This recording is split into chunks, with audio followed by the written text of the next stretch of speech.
whatever you are. We got another minute. I've got 1 minute on here, and so we will go from there.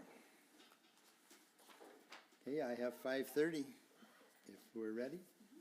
All right, we will call the meeting to order.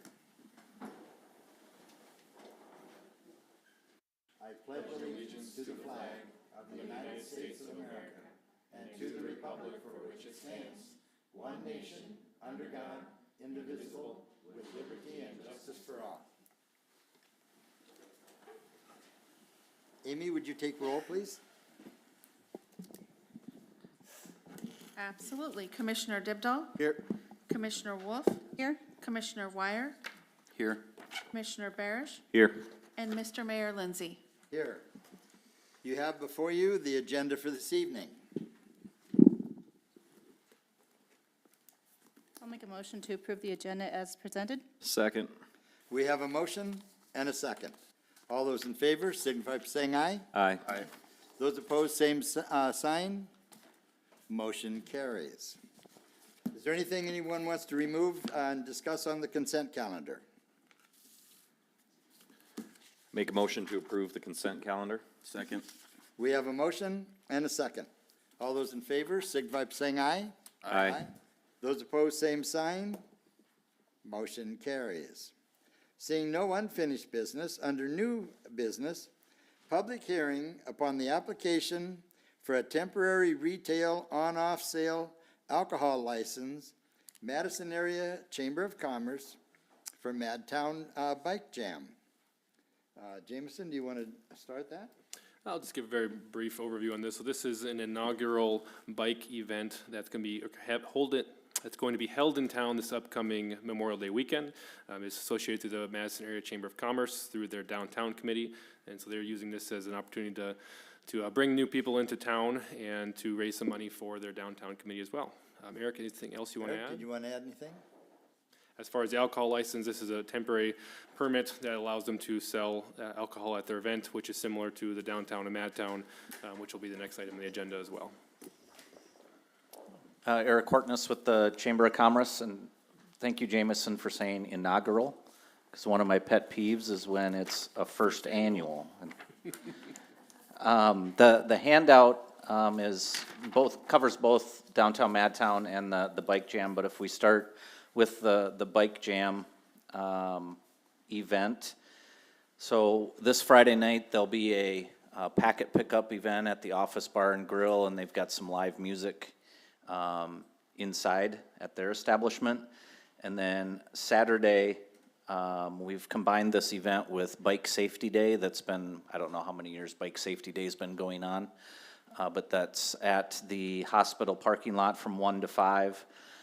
Any of the participants, or if anybody just wants to check out the 25-mile course, there's going to be a group ride Saturday at 2 o'clock that leaves from the hospital, and then packet pickup from 5 to 8 with live music on Egan Avenue. And then Sunday is all of the races. The 100-mile course starts at 7 a.m., the 50-mile course at 8 a.m., and the 25-mile course at 10 a.m. Live music from 12 to 3, DJ music from 3 to 6. The start-finish line is going to be between the Office Bar and Grill and Los Tapatios, right on Egan Avenue. So we've got some streets that are blocked off downtown. But for the Saturday night event with the live music, and then the race on Sunday with the live music, we would like to have a beer tent set up to help raise some funds for our downtown committee as well. With the race, you can see a couple of things. We've got 97 racers and riders registered so far, and they're coming from 12 different states, California, Arizona, Utah, Texas, Massachusetts, and then the ones, North Dakota, Nebraska, the ones that you would guess we have people coming from are also registered. The 100-mile course, there's a $10,000 prize purse attached to that. $5,000 for the men's race, $5,000 for the women's race, and then we'll pay out 5 places in each of those 2 categories.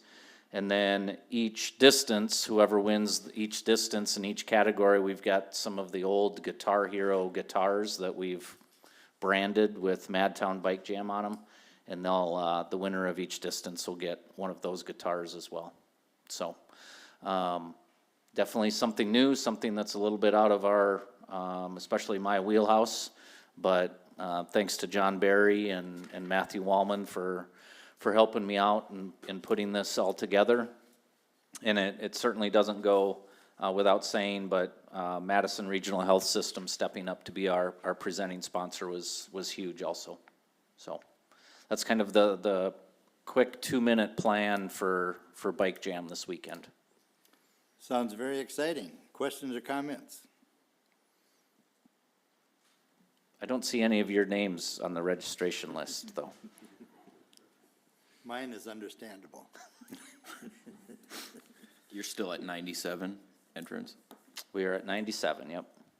That's an amazing number, though, for first time around. It really is. Our goal was 100 when we started this, so Yeah, you're very close. hopefully we get 3 more to trickle in. Other questions, comments? I'll just add something, please come down if it's for the start and cheer the racers on, come to the finish line. I've been told that the 100-mile course that starts at 7 a.m., the top ones in that category, they'll finish before noon. So if you do the math, they're going over 20 miles an hour on gravel for 100 miles, so. Wow. All right. Anyone else in the public hearing portion? Okay. Well, thank you, Eric. We will move into number 14. Consider approval of the temporary retail on-off sale alcohol license for the Greater Madison Chamber of Commerce Madtown Bike Jam. I'll make a motion to approve. Second. We have a motion and a second. All those in favor signify by saying aye. Aye. Those opposed, same sign. Motion carries. Thank you. Next, we have a public hearing on the application for a temporary retail alcohol license for the downtown Madtown. And again, Eric, would you like to address that since you're right there? Sure, I think this is either year 7 or 8 for downtown Madtown. And at the top of that handout, I've got the dates and the bands and the theme night that we have. All of the bands that we have this year have been here previously, but I believe 4 of them have not been here since before COVID. So I think they'll be surprised at how big downtown Madtown has gotten from the first time that they were here. So I did also, I will back up, if you flip that handout over, the banners will look different if I go back to the Bike Jam, but that's what our start-finish line will look like somewhat. That's an AI version of our start-finish line. And so the racers will finish by going through that little opening with the band playing above. I was going to ask when we became the capital. But as far as downtown Madtown, just like last year, we're taking that last week in July off so that we stay away from Miracle Treat Day and we don't have 2 big events on the same week. That seemed to work out pretty well last year, so. It did. Questions or comments?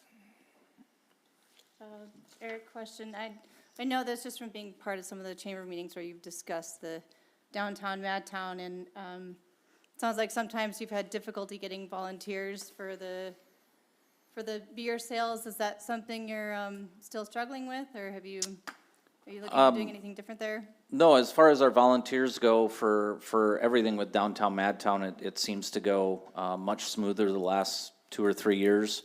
And the United Way takes care of our beer tent area, and they get a portion of the profit, and they keep all the tips, and they find the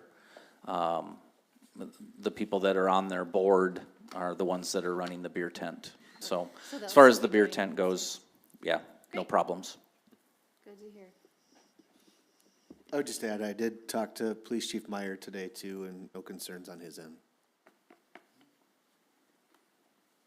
Other questions or comments?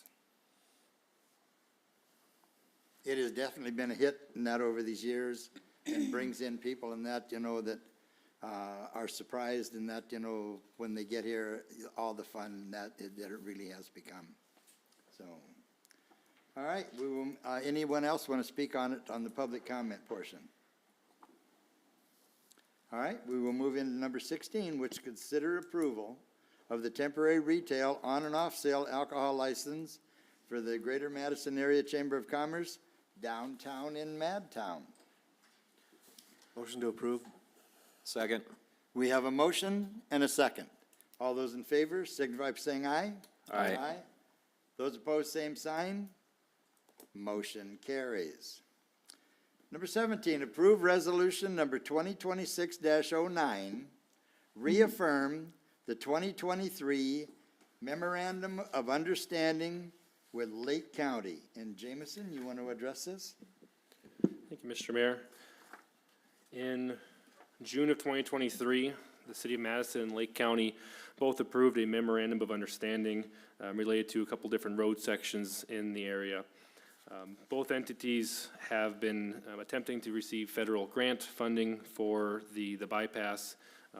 Since that time, this year is our third application for that.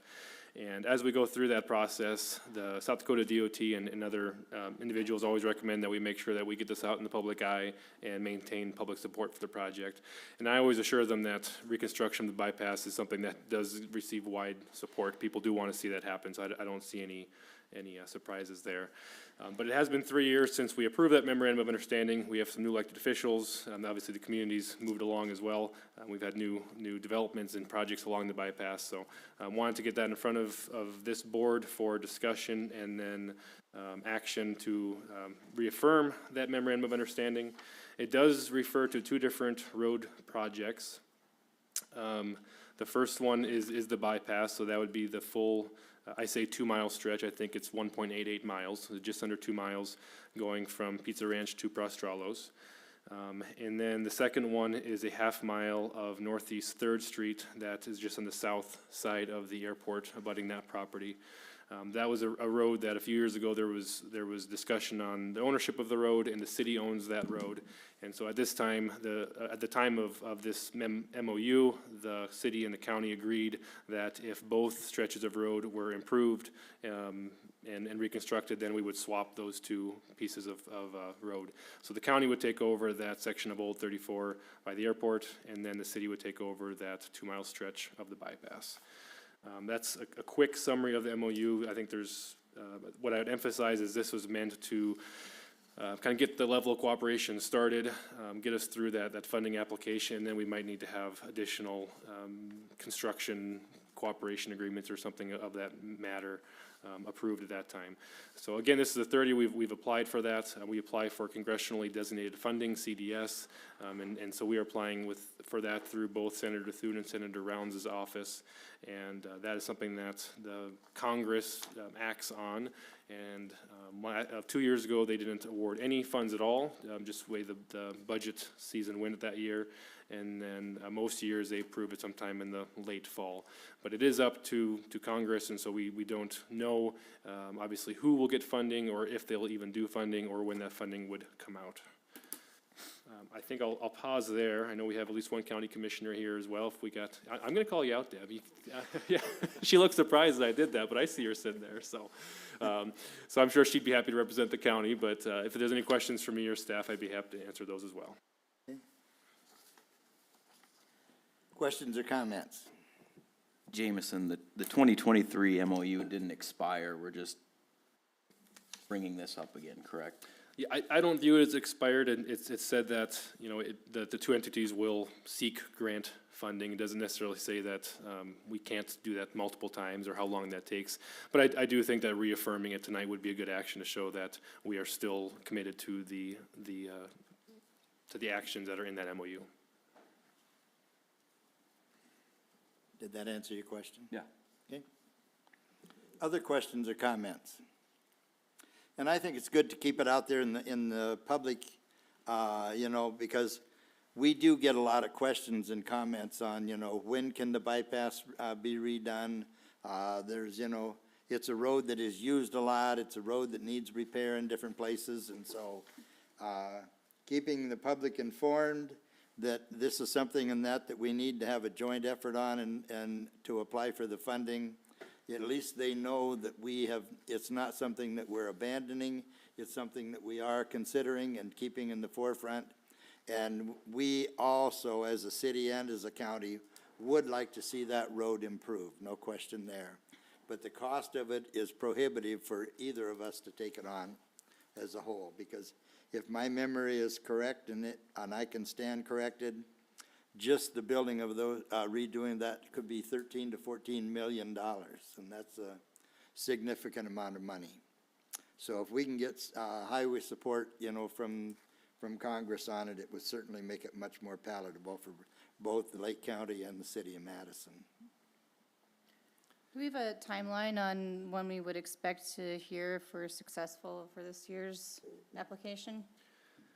Not an exact guaranteed timeline. My hope is that by October, November, that they can take action on their funding designations and we can learn at that time.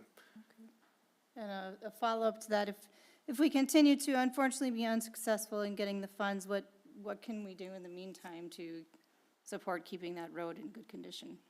Yeah. Each entity, so I can give a little bit of background there. So the 2 mile stretch, it was built to bypass the 34. It's not officially a bypass according to the SDDOT, but I think for our community, that's the colloquial name for it.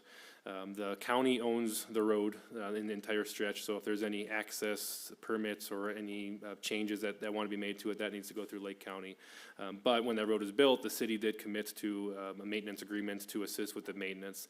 And while that agreement didn't state any specific arrangement for how that were to be laid out, in action, what happens is the city maintains north of, I believe, 7th Street, southwest, and then the county maintains south from there along the curve and over to the four-way stop sign intersection.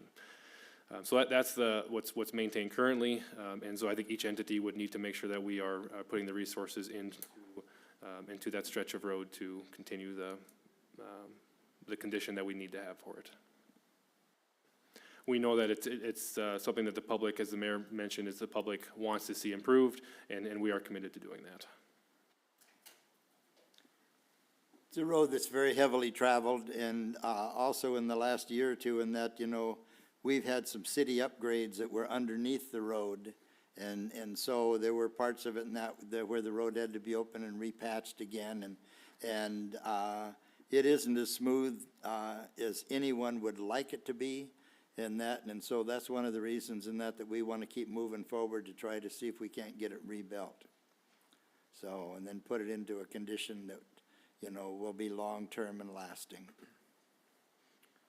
And one other thing, the engineering is currently being looked at from Banner Associates, so they're looking at different options of what could possibly be put in place there from Pizza Ranch all the way down to Quick Star.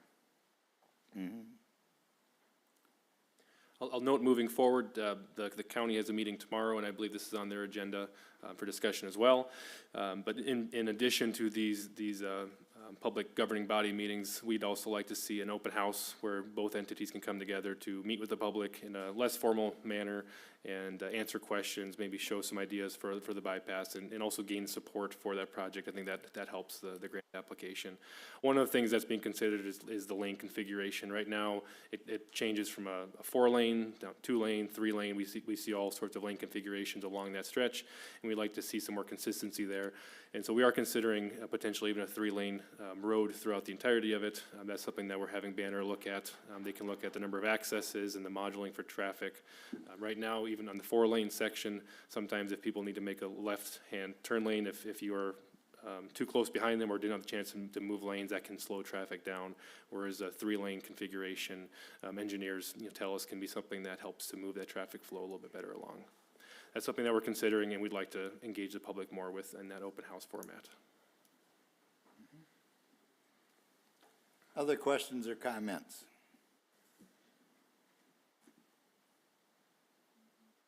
Okay. Do we have a motion to approve and reaffirm the 2023 Memorandum of Understanding with Lake County on the bypass? I'll make a motion to approve Resolution 2026-09, reaffirming the 2023 Memorandum of Understanding with Lake County. Second. We have a motion and a second. All those in favor signify by saying aye. Aye. Those opposed, same sign. Motion carries. Number 18, digital currency mining facility discussion. Staff update on project status and upcoming consideration of the electric service agreement and land lease agreement with Giga Energy. And Jameson, at this time, I'll ask you to begin the discussion. Thank you, Mr. Mayor. That is a long item in the agenda, but we wanted to be clear here on a few things. One, tonight's item is simply for discussion, questions, any kind of direction to staff, and then to give a preview for a couple of different items that we are looking to have more discussion and action on at the next meeting, which will be on June 1st. So we've got a presentation for that. I'll go through. Please, commissioners, let me know if you have any questions or need more information as I go through this. Next slide, please. So here's an overview of what you'll see. I won't read through all those. You can see that, and we'll go through them. But we also wanted to make a note on the name or what we're calling this facility, and so that's what the note is on the right side there. Often people will call, or will hear digital currency mining facility. Sometimes they'll hear data center. As a city, we've been trying to call it what we know its primary use is, and that's for the mining of digital currency. So that's the term that we primarily use. Often people call it data center, and that's fine too.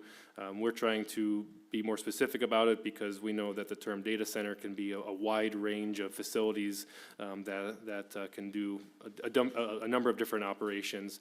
And the primary use of what Giga Energy is looking for with this site is for digital currency mining.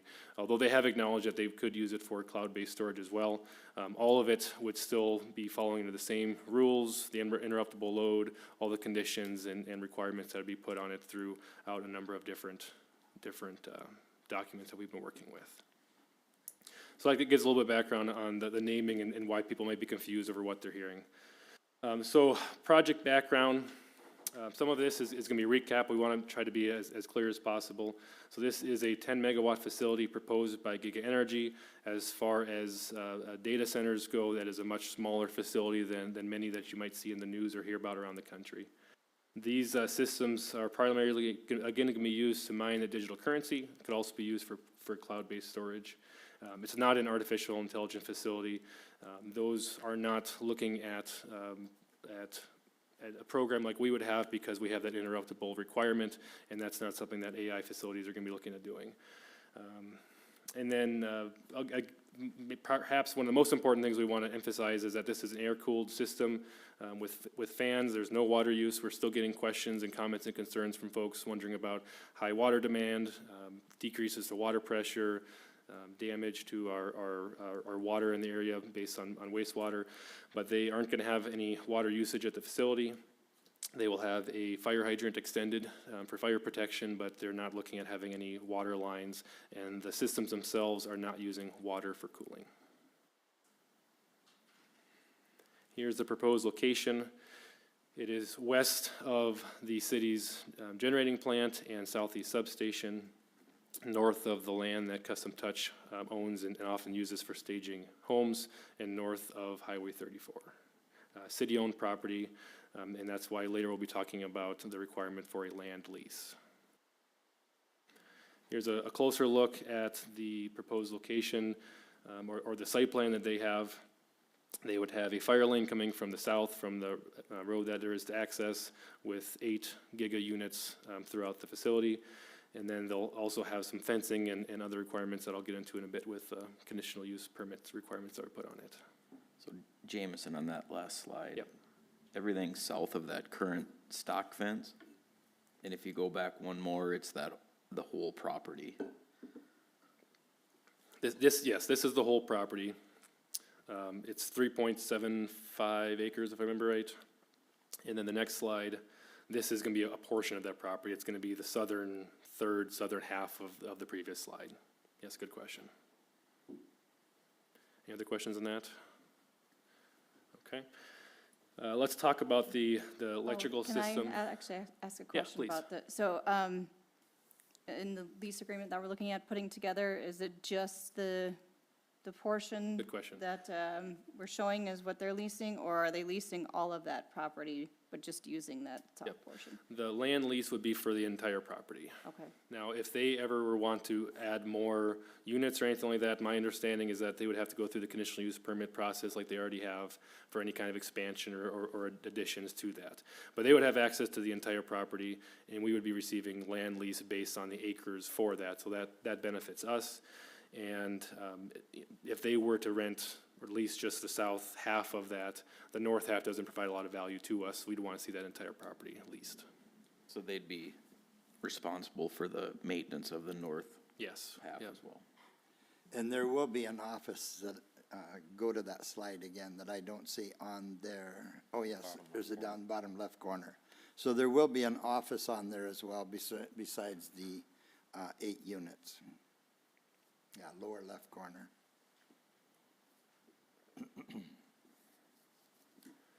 Okay, so thinking about the capacity for the electrical system, this is certainly a big consideration for the city. To start, we have 2 substation projects that are currently ongoing. These have been planned since at least 2022. That's when the long-range electric plan was approved by the city. And so these projects were identified long before we had any concept for a digital currency mining facility. The reason for those projects, so one is the expansion of the southeast substation, which is near where this is going, and then the second is the reconstruction of the green substation on the north end of Washington Avenue. The reason for those 2 projects is a mix of the equipment reaching end of life and the transformers nearing the capacity limits. That's definitely a case for the green substation. And then also needing to upgrade those substations from the 69 kV currently coming in to the 115 kV. And that's simply to continue receiving power from the transmission system we get from East River Electric. And that's a need for both of the substations. So those projects have been long planned and are underway with significant construction this year. Once completed, each of those 2 substations will have 12 to 15 megawatts available of extra capacity. That's beyond what's currently being used. I should know there's also a 3rd substation, we call it the power plant substation on Union Avenue, and so that is a 3rd one that is also available in the town.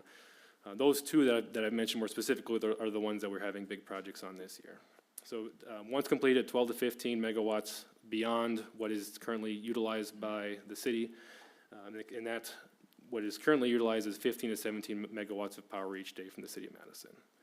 So you have 24 to 30 megawatts available in capacity, and Giga Energy would be using approximately 10 megawatts of that, which still leaves an ample amount for community growth and additional energy needs. And I'll note that, and when we look, that's talking mainly about our substations. When we look beyond our substations, obviously we don't generate the power here. It gets moved here from elsewhere through the transmission lines of SPP and East River Electric. And so the load studies that each of those entities have completed show that there is excess transmission capacity, so they are able to transmit that additional load to Madison without any significant improvements. Any questions on the electric capacity for us or for any of our transmission providers? Okay. Okay, so that brings us to the electric rate that is available for Giga Energy, and that is the large load electric rate, LLER, established in our ordinance now. And so that consists of a few different things. The first is the usage payment of 1 penny above market cost. And so what's important to note here is that currently Heartland Energy, who's our supplemental power supplier, provides power to a number of customer communities, but they generate more than what those customer communities use. And so for all that additional capacity, they sell that, whatever is not used by their customer, they sell that on the open electric market. And they sell that at whatever the market rate is at that particular time. And so the LLER with Giga Energy would then take that power, instead of selling it on the market at market cost, would sell it for 1 penny above whatever the market cost is. And that 1 penny provides the revenue that is split evenly between the city of Madison and Heartland Energy. So that's the first component of the electric rate that covers the cost of the power and then a little bit of that penny adder on. And then the demand is based on the most recent interruptibility test that will be completed by Gig Energy quarterly. And so then they do have a demand payment based on that most recent test. And then and the last component of the electric rate is transmission costs passed directly onto the customer. So any costs that we would have would be paid by Gig Energy. And so this is structured so that all expenses, all additional costs that the city would incur would instead be paid by Gig Energy with an additional 1 penny on that usage to bring in profit and additional revenue for the electric fund.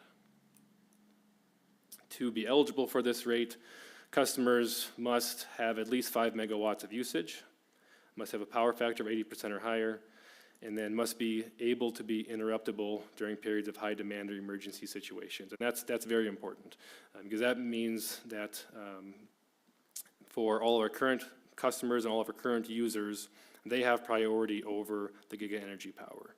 If Giga Energy, I mean, right now we have ample power. Like I said, Heartland is selling extra stuff on the market. We have the capacity of the transmission to bring it to our community.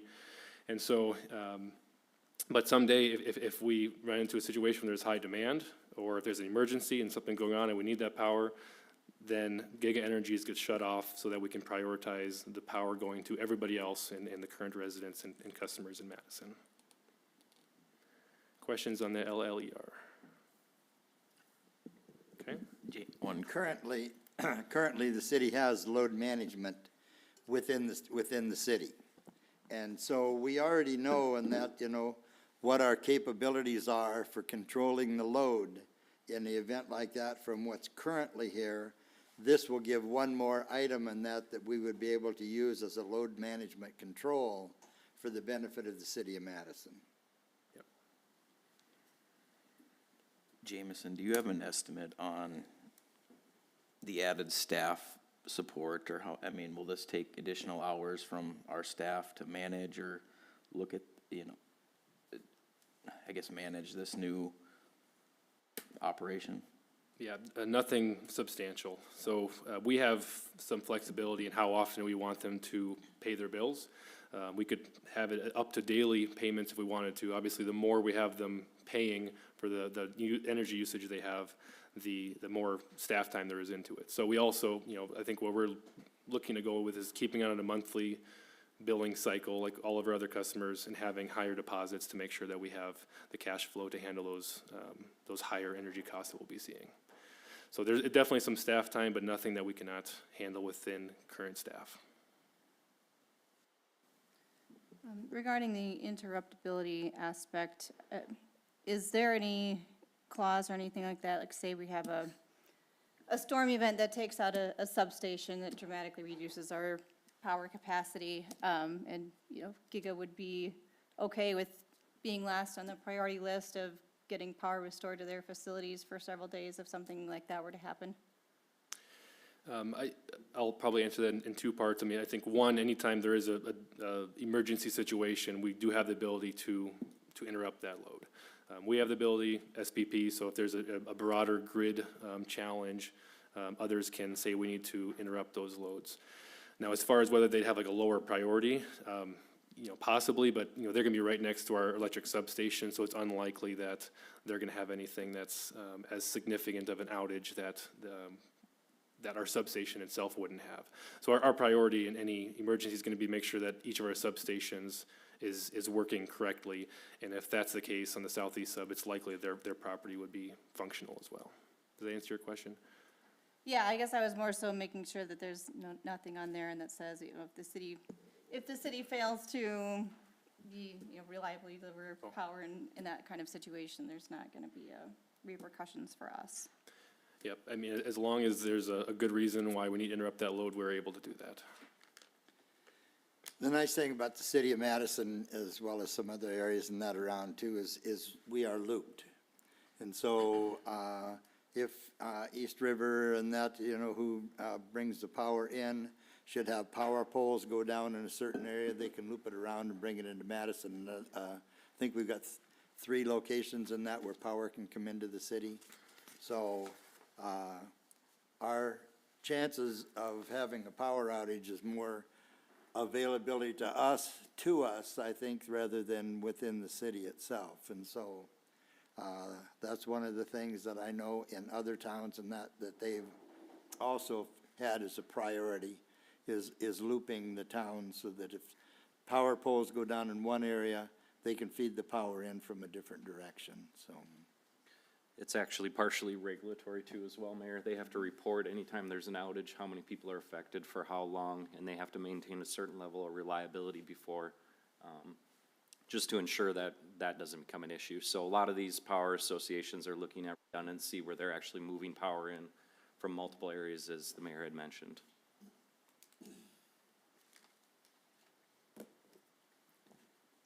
Any other questions or comments? Okay. We'll move to zoning. So at the beginning of this month, I'm forgetting the exact date, Ryan, was it May 5th, the zoning planning commission met? So the planning commission met beginning of the month, and when they are approving conditional use permits and variances, they are operating as the Board of Adjustment. But just for simplicity, I'll call them planning commission. And so this property is zoned light manufacturing, and then they approved the conditional use permit and variance at the beginning of the month. The variance addresses the requirement in the Gateway District to avoid sheet metal siding. And so the Planning Commission, the Board of Adjustment, was able to work the conditions of the conditional use permit to work in tandem with that variance. So for the most part, I'll talk about the conditional use permit here. I think the biggest consideration for this site is going to be the sound generated from the fans. And so they want, the condition of that is that the noise is limited to normal traffic noise during peak traffic volume. And there's gonna be sound testing to verify that that is the case. And that's gonna be quarterly in the first year, and then as requested by the city after that. And the sound testing will be by an independent third party? Yes, independent third party, yep. And to reduce the sound coming from the site, the requirements from the Planning Commission was to construct a 6-foot earthen berm around the operations facility, and then on top of that 6-foot berm to have a 6-foot chain link fence with Acoustic Fence. That's a brand name, but essentially it's a sound deadening or reducing product that can be put onto that. And the berm and the fence, the requirements would be along the entirety of the west and the north sides of where their containers are gonna be, and then on the east side as much as it's feasible, which I think based on their site plan, they can probably fit quite a bit on that east side. And then on the south side, they'll have security fencing, and there wasn't any requirement for those items on the south side.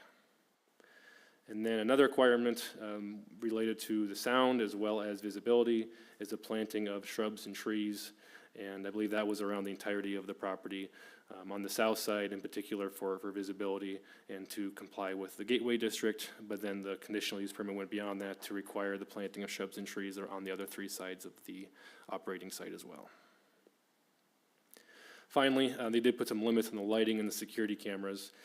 If you look very closely at this particular picture, you'll see the light that they do have on their units. It's installed into the end. It's about a 1-foot tube light on the top of that container. And so that's the lighting that they have, and that would meet the requirements from the Planning Commission, which I believe were simply to have the lighting that is directed internally at the site. And then the same requirement for security cameras to direct those inward as well. Ryan, did I miss anything with the Planning Commission? Nope, that covers it. Okay. I guess the last note on the slide that I forgot to mention is that Acoustic Fence does reduce the sound by about 15 decibels, and so that should be a good way of reducing the sound on the site. And just to add to the lighting and that, they don't want lights on and that at night because it draws bugs. And the bugs have a tendency to fill up their air filters, so at night and that, within the site, and that is usually dark. We've affirmed that the conditional use is only for the up to 8 units as they presented, correct? Yeah, that's correct. Okay, but what if Giga decided to change to a different unit than what they presented? If they want to move to a different cooling unit or a larger unit, would that also trigger a new conditional use? In my opinion, yes, it would, because they were acting on what they were presented that day. Anything that changes would be a new approval. that might be something that also the public has questions on, so. The next slide's related, so I'll move right into that. That's more specifically on the sound considerations. So the fan system that cools these containers is variable. That's where most of the sound comes from. A few of us were able to visit a Giga site in another location, and we were able to take some readings and see that there. And so that fan system was operating at full capacity. As the temperatures get lower, the fans slow down, and then they continue to slow until some fans start shutting off. And so if it's cold enough, the fans don't need to be operating. I don't know what the fans would operate in South Dakota winters, but I would speculate they would be operating low to not at all. But when the fan system was operating at maximum capacity, these were some of the readings that we had gathered from that site. When we were right next to the container, I'll do some rounding here. There was 80 decibels within that fence area, and stepping just outside the fence, it was 65 decibels. So that's why we said it's about 15 decibel drop, and that's what is advertised as well. And then the farther away we move from the site, you can see obviously the decibels will drop down. 59, 190 feet away, 52, 440 feet away, and 45, 700 feet away. So the proposed site, if you go out there now and take some readings without anything built on that property, just from South Dakota wind and traffic and anything else that might be going on, we've done that at 2 different times, and then those decibels range from 61 up to 79 decibels is where the current site is. Those existing readings from the site, they didn't have an earthen berm at that area as well, Correct. so we'll have additional sound barriers. Yes, that's true. Good point. The berm is going to be something that was not at the site that we visited. They had a 12-foot Acusta fence barrier, and so we would have 6-foot berm, 6-foot barrier, and I would imagine that with that earth, that it would possibly reduce the sound even more. Jameson, when you guys did your preliminary testing, do you recall the readings as it sits today? Some of those? That's a 61 to 79. That is that, okay. Yeah, the first day we did it was on that kind of upper half of that range, and then Mike Pluster went out there another day and took a few more, and they were lower that day, so we wanted to include kind of the full range from what we were seeing. And that second time was with probably a better decibel reader, and that's got a couple different settings. You can set it to, I think the quick function that changes very fast, and you can see the very second or millisecond of what the sound's at. And the one that we use for these readings, it kind of averages together the sound over a few seconds, so you can get a good reading. Otherwise, they kind of fly all over the place. And with traffic and wind and everything, I think that was the right way of doing some of those readings. But that was on the pad? That was current on site. proposal, okay. Yep, And that was without the generator running correct. next door? Okay. Because I believe with the generator running, it'd actually be quite a bit higher, Yeah, it would be. if Yeah. I remember correctly, but. Those of you who visited the similar site, did you experience any vibrations? Not that I noticed.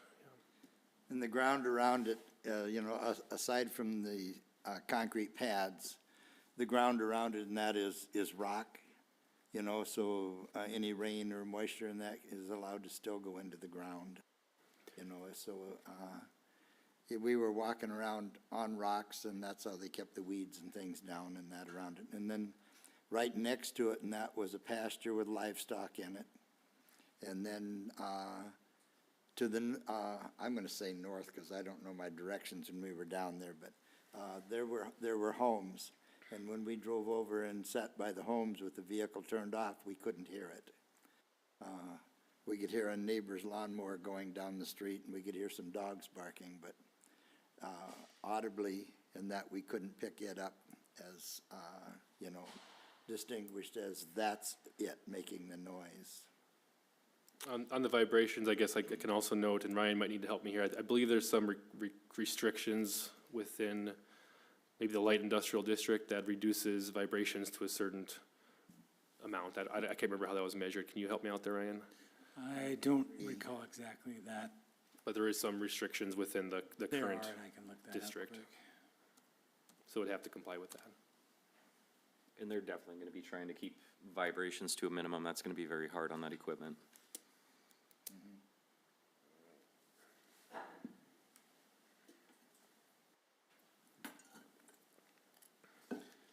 It says, so in our light manufacturing district, all machines shall in no case such vibration shall exceed a displacement of 3/1000ths of an inch measured at the parcel line. So that's quite restrictive. Any other question on the sound or any of the zoning items? Okay. Moving into some of the next steps. Again, at the next commission meeting, June 1st, we have planned 2 agreements for consideration. The first is electric service agreement. So this states the terms and the requirements between them as a utility customer and us as a utility provider of electricity. And so that sets the requirements of the LLER that I spoke about a few slides ago. It provides some financial protection for the city and its ratepayers. Some of the ways it does that is through including or stating that those system costs can be paid by the customer. So any current or future improvements to the substation or otherwise that is necessary to provide power to them will be paid by the customer. There's also going to be an irrevocable increased utility deposit. I believe 2 months is what we're looking at there of their expected utility costs, and we can change that as we go. That's up to us. But 2 months of their expected costs.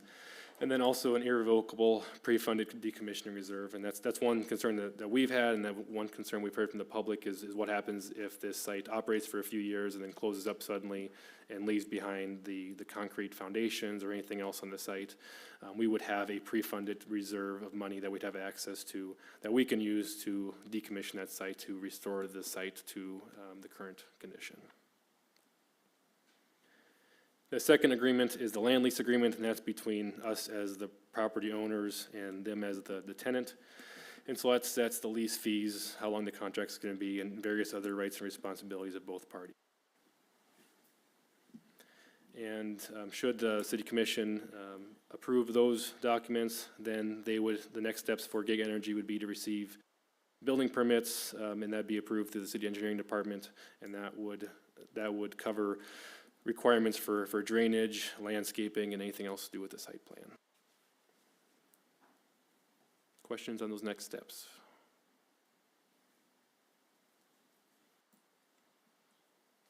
Okay.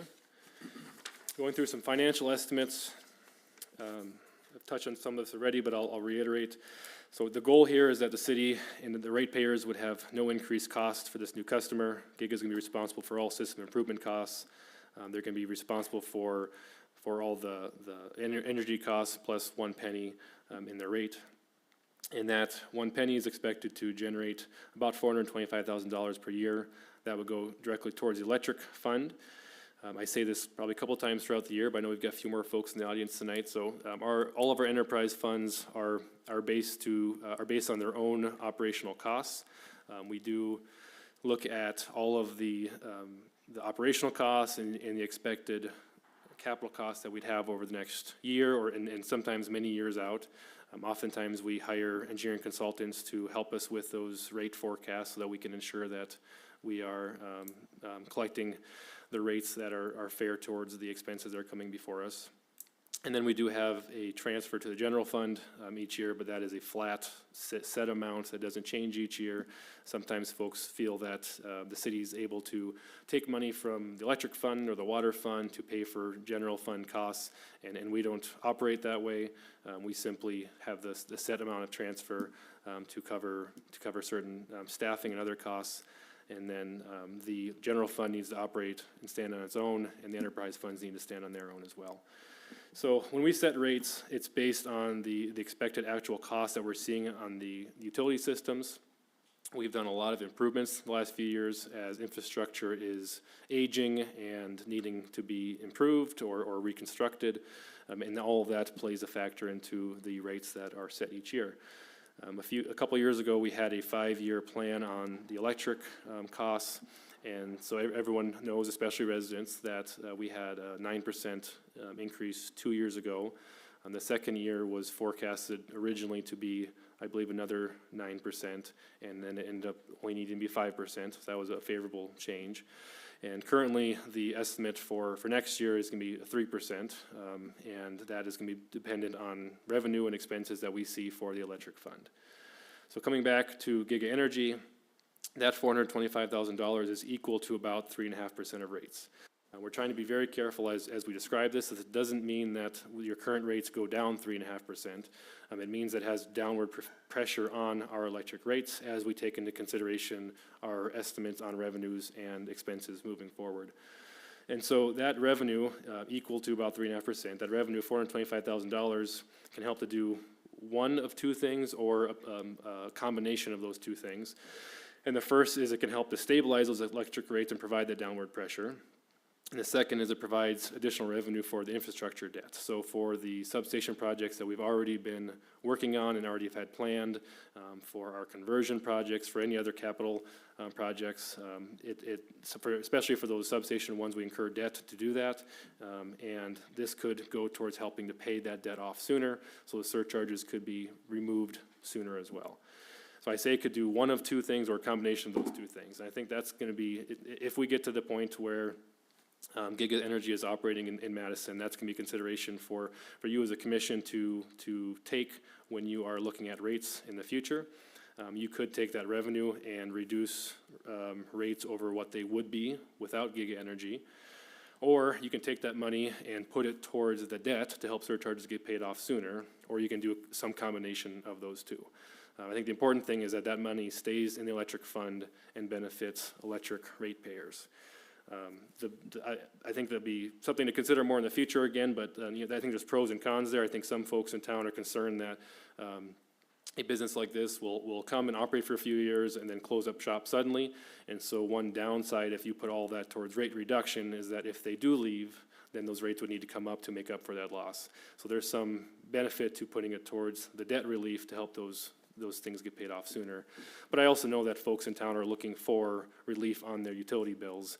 And so I think that's gonna be a good discussion and consideration if we get to that point over how to balance keeping the rates lower than they would be otherwise with paying down debt and getting those surcharges removed sooner. Roughly, what's the amount of debt that we are carrying that we instituted the surcharges for? It's a good question. I don't know that offhand. Amy, would you know offhand? We can get that for you. That's probably something I don't want to guess on the spot, but yeah, For just the electric side? you're electric talking? debt. Yeah, we can get that for you. Instituted the electric surcharges for, just curious Yeah, what we're sitting at. we can get that for you. The other revenue component is that land lease revenue would go towards the general fund since it's a general city property now. And so in addition to the electric rates, we would also see some land lease revenue that would go towards the general fund. The last thing I'll note is that sometimes, or some folks have asked about sales tax capacity, and they would be paying sales tax on their electric usage. So we would have an additional sales tax coming through for that.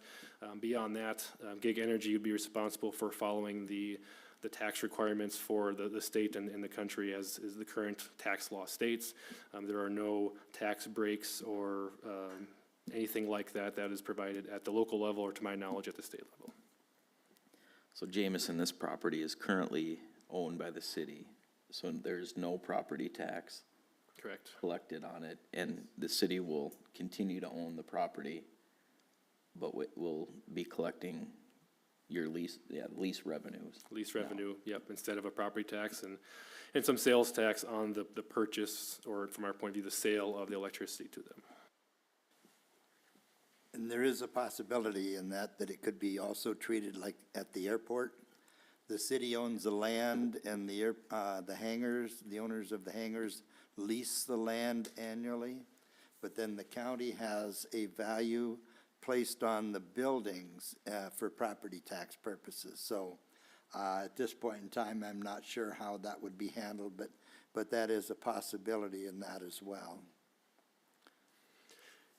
And that'd be a consideration for the county, and it'd obviously be nice to have a little bit more property revenue coming in for for all the entities such as the city, county, school district, I don't imagine it would be significant either. So when we talk about this project and the benefits, I don't think we ever want to tell the public that it's because of property tax, because we know it's not. And even if it was taxable, I don't feel these structures would bring in a lot of increase in property value either. So we know property tax isn't a benefit that we're gonna be achieving through this project. What I was getting at right now, there's nothing. We're getting Correct, nothing now, Correct. yep. I think the public might be interested in hearing a little bit about how the city is going about determining the value of that land when we negotiate the lease rates. Have we looked at other markets to determine what's a fair market value, or we just already picking that number? Yeah, and that is a tough one, because there's nothing like that in the city or in the surrounding area at this point. We have gotten some comparisons that Gigas pays on other properties where they lease. I think oftentimes they prefer to purchase, but they do have some examples from land lease, and so we are looking at kind of utilizing that. And we would expect to have all of that finalized as those documents will be ready for the June 1st meeting. You mentioned other facilities. How many do they operate? I don't know the exact number. If you go to their website, they do have their sites on there. From my memory, I feel like there was maybe about 8 different sites on there. But from what they had indicated at the planning commission meeting, it sounds like they have aggressive plans to add sites and to expand current sites as well.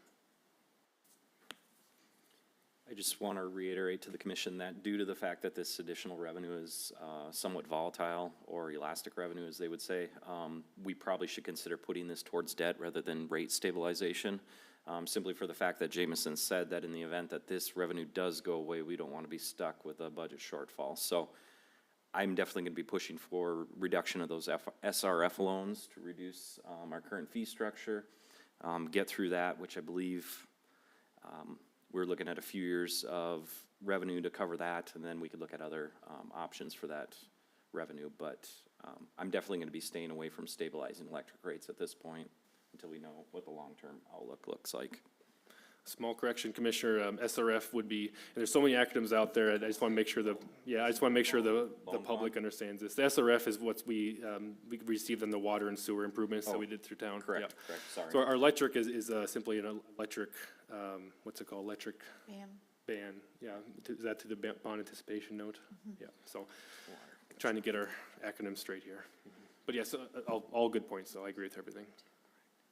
Yeah, those actually pay off in 2032, so just as a timeline, and I would support definitely paying down the debt.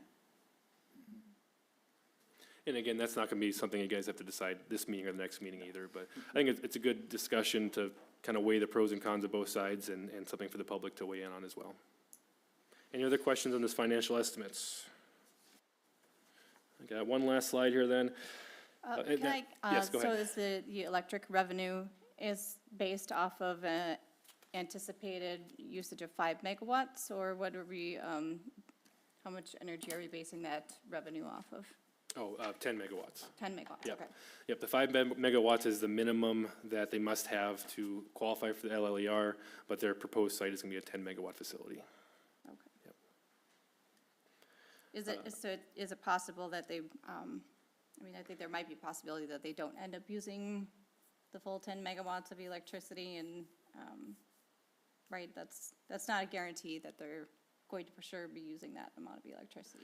Yeah, I think as you would need to determine rates and weigh in on how that revenue gets used in the future, it would be most beneficial to have at least a few months under operation, so we can see what the actual revenue is, what the actual usage is, and how consistent that is as well, if there are ups and downs. Yeah, I just wanted to get that out there, so that later on down the road, we're not saying for sure that Yeah. it's going to be that amount, until it's up and running and see how much. Yeah, and that is a energy- good segue to this slide, actually, in the compliance, because the minimum requirement of 5 megawatts still needs to be achieved. So we know it'd be somewhere between 5 and 10. That's what they're authorized for, and they have to have at least 5 to be eligible for the LLER. And so my second bullet point here says failure to meet those requirements, whether it's the 5 megawatts or the ability to be interruptible or any of the other requirements, would result in customer reclassification.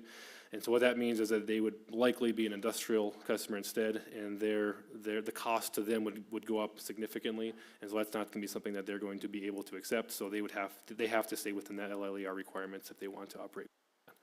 Otherwise, we would be seeing definitely a significant revenue boon as well. Do we know, has Giga already found other entities to lease to use these facilities, or I suppose is that might be something that takes a while too, after it gets put up, that they'll still need to find other companies to use the facilities for Bitcoin mining or whatever? That's my understanding, right, that Giga is owning the Yeah. pods or whatever we're calling them, but then it's other companies that are actually going to be utilizing. Yeah, they would own and operate it, and then, whoever wants to engage in Bitcoin mining or any other digital currency can lease space or purchase equipment from them. But my understanding is that it'd still be Giga staff who have to be maintaining these. So when we visited the other site, they had, that 17 megawatt facility, they had about 2.5 folks that, full-time, that operated those, and so much of their time was spent working on those units and those servers within the building to make sure that they're operating efficiently. And so my understanding is that even if they're leasing out that equipment or others are utilizing it for that digital currency mining, that the Giga staff would still be the ones present and operating the entire facility. Okay, last couple notes in compliance here is that the customer must comply with the conditional use permit, all the requirements in that, with the electric service agreement and the lease agreement, with LLER requirements, as I mentioned, and violations on any of those, first we communicate to them on what the violation is, and that needs to be corrected. And then if they do not correct that in a timely manner, that could lead to a number of items depending on what it is. It could be power shut off, it could be termination of the lease, it could be civil action if we need to take it to court as well. So we have a number of mechanisms available at our disposal if they're not in compliance with these agreements. And that is my last slide, so any other questions on the presentation from tonight? Questions or comments from the commission and that before I open it up for public input?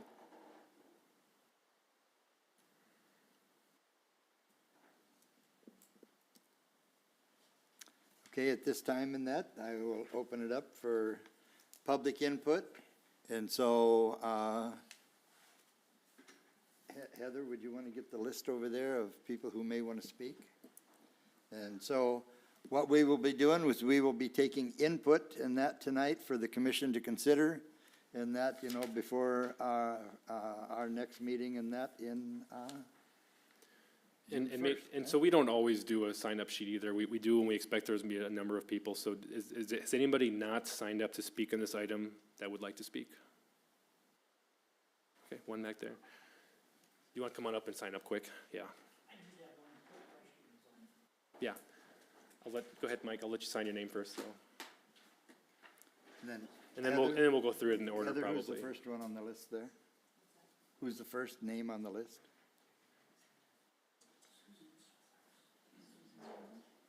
Pardon? Susan? Is Susan here?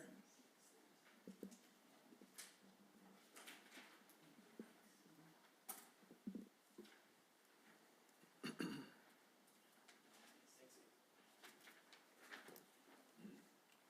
don't know if that's a Susan.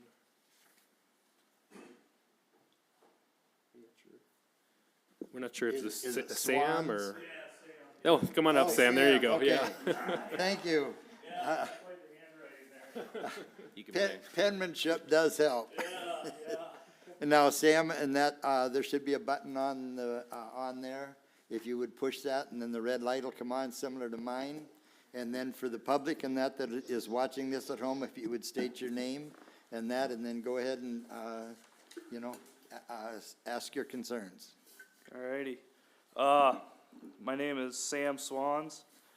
Just to let you guys know, I've never done nothing like this before, so, if I'm a nervous or whatever, you know, just gotta deal with it for a minute, you know. Anyway, basically the reason why I decided to come here was to talk about, what exchange of goods and services is something like this gonna provide to the people of Madison? And obviously, some of those questions were answered with, you know, the paying down of the debt and stuff like that, which, you know, obviously, I kind of ended up agreeing with, which I was half surprised. But anyway, the one thing I don't agree with, though, is that this thing is gonna use 2/3 more power than what the city of Madison uses right now currently. Currently, the city uses 15 to 17 megawatts of power. Now, you use 10 more on top of that, is what you guys are talking about. That's almost 2/3 of power, you know, obviously at low rate, right? You are correct. Yeah. And that power currently is being Is already generated coming every here. day. Yep. And that by Heartland and sold every 15 minutes on the open market for whatever they can get. And so what this does is how it much does it guarantees, use? it guarantees them another customer that is gonna be stable. And so that power is being generated and sold out there on the open market. Sometimes in that they end up with no buyers, so it's energy that is produced that goes unused. And so that is currently out there already through our provider, and our provider is the one that is providing that additional power. How much does the city use on an average day? I think we've got in there between 15 and 17 megawatts. That's the 15 Yep, to that's how much 17. they use, right? Yeah. Now you're doing an additional 10. Yeah, it's a big Okay, amount, but right? but it You isn't get what I'm power, saying? it isn't power that we have that we're using now. Right. It's power that our provider. Has extra. Has extra of. Yep. And so by us utilizing it, we get the benefit of the additional fees and that for that power, which right now we're getting zero. Right, but they still need to generate an extra 10 megawatts. Oh, I see the of question, power, yeah. power, correct? They're generating it already. They're generating it already, Yeah. but they're Yes. selling it to ones that are not, Or nobody. that's Or not nobody. making enough power, correct? Or nobody, Or nobody. yes. But how much of the time do they sell it to people that are using or are not able to make up the power that they need? Does that make sense? How much of the time is that 10 megawatts not being used? Okay, I can't answer that question for you from the standpoint of the city. Okay. But what I do know is that our power provider has energy generation that they want to sell. And so we purchase what we need. Yep. Other towns that they service purchase what they need. And this is extra that is being produced that they also want to sell. What I'm saying is it's not guaranteed extra. Correct? It is, yep. It is. It's always 100% guaranteed extra power. So Yeah. they have Online. access to that Yeah. power, and they, right now, they sell in the open market for whatever price they can get. And if they, I mean, and that, this kind of is something that I was learning about, that price can even go negative. So it's very costly for generation facilities to shut down.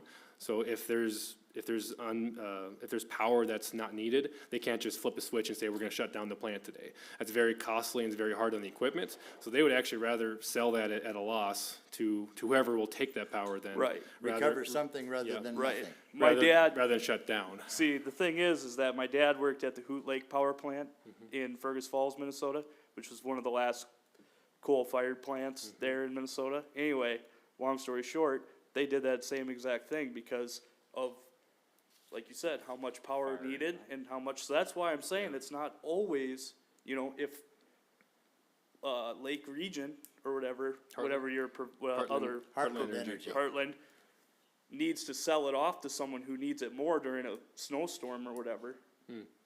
Right? Yeah, and That's what I'm that's- saying, it's not always guaranteed that that's gonna be an extra 10 there. Yeah, and that's where the interruptibility comes into play too. And Right. these are great questions that really, thanks for coming. But if there's a bad snowstorm or if Texas gets too cold and then people need to, turn the heat up a little bit more. Right. Then the grid can, and SPP, the Southwest Power Pool, or us, if it's a more local issue, we can say to them, we need to interrupt your power. It goes from 100% of that capacity of 10 megawatts down to 3%. And that power can be used somewhere else where it's more needed. Okay, well, that And- definitely helped with my question there, because it's And, like, and Sam, we also have a generation plant that we lease to, Basin Basin Electric. And Yeah. so in the event that extra power is needed, Basin can notify us and that gen plant has the capability of producing 10 megawatts. And so it's diesel operated, and so it can fire up quicker than a natural gas facility. And so in the event that, power is needed, Basin Electric will contact the city and we will fire up the 10 megawatt unit that we have here. right, which I did look into, and I did see that, just on the offhand, that you would need to make up for that power usage, at your 10 megawatts per year. It would end up being roughly around, and this is per year, obviously, but around 25 million gallons of diesel to create that kind of power. So, and that's not saying that you'd ever have to run that thing all year long, And the right? 10 We wouldn't. megawatts is per month. Is per month. Okay, well, then that's per month, you would need to use almost 25 million gallons. And we wouldn't do that, just to be perfectly clear. So, Right, and that's what I'm saying. Yeah, is we would just that- say you're is that cut that's down to obviously not 3%. no one's Yeah. ever capable of doing something like that, especially keeping that thing running full time like that. Yeah. But I'm just saying that on the off chance that you guys need to fire stuff up, I mean, you're looking at, this thing in dollars wise makes total sense. Like dollars wise, I completely agree. This thing makes total sense. I see it. I see where you guys are like, wow, this thing's gonna be great, right? But I just don't see how the power that's gonna be needed to be generated can't be used for better things, if that makes sense, right? Because this doesn't really bring anything to the people of Madison exactly, besides the fact that, yeah, it'll pay down the debt and everything. But that's not even really also guaranteed. Because like you've mentioned multiple times, they could instantly just go out of biz, and now what? And who knows where the Bitcoin mining is headed. The market could drop out tomorrow on Bitcoin or on XRP or any of these others, and immediately, or even the federal government could outlaw it. I mean, that's a real thing that could happen. And then what? And that could happen 3 days after you guys build this thing. So we And have we- nothing now and we would have nothing then. I guess I don't Right. see what the change would be. Well, not exactly. I mean, you guys would, have the building and all the time and material and stuff put into putting it up, right? No. They would. No. Yeah, They're we're not putting putting this up everything for them. up? Yeah, we These just are like lease the- semi-trailer These are containers. gonna be Conex boxes that they'll Gotcha. drop there, and then they're also gonna have a fund that'll be a decommission fund. So if in the event that they do, before they put anything there, they're gonna have the money put aside so that in the event that they walk away, we'll have the funding to remove everything and restore it back to its natural order. Gotcha. So right now, we're getting that power, we're not selling it. If we sell it to them and they walk away, we're just back to square one.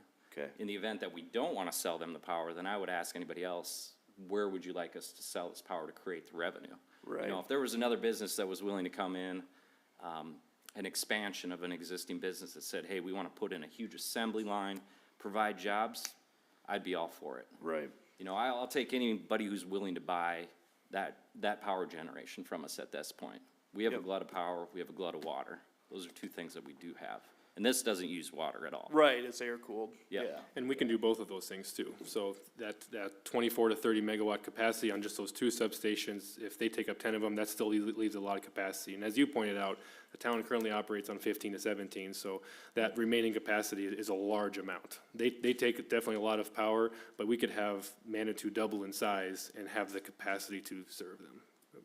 So, Yeah. these are great questions. Yeah, no, Really I appreciate them. like I said, I'm very glad that I decided to come here and talk to you guys, because it definitely eased my mind a lot on how this thing was, because of course, you read all the stuff online about, Right. oh man, this thing's gonna suck the lake dry, and we're gonna, you know what I mean, and so, anyway, just saying Well, that, and then too, just to finish up on the generation plant, we lease that to, Basin Energy.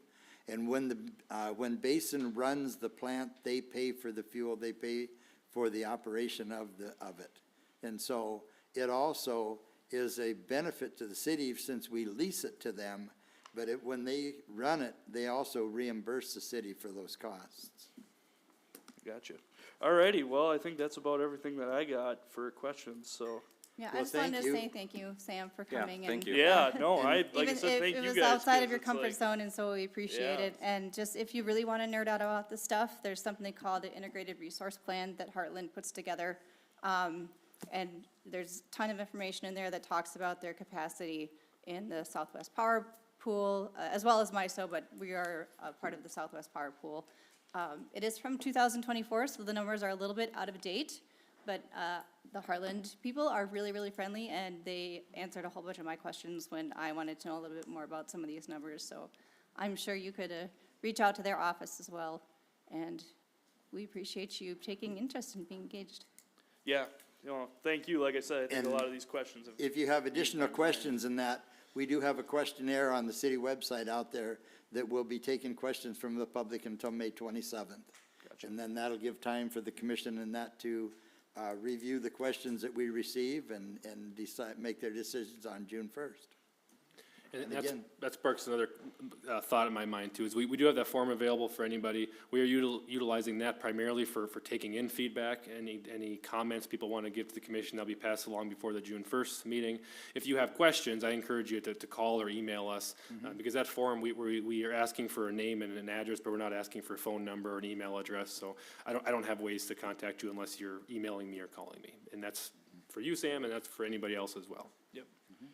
Yeah, no, like I said, I think you guys answered them very well, so appreciate it, thank you. Well, thank you for being here. Yeah. Don't hesitate to come back. We're really not that scary. Alrighty, thanks. Okay, next on the list. Do you have it? I have the list. Craig?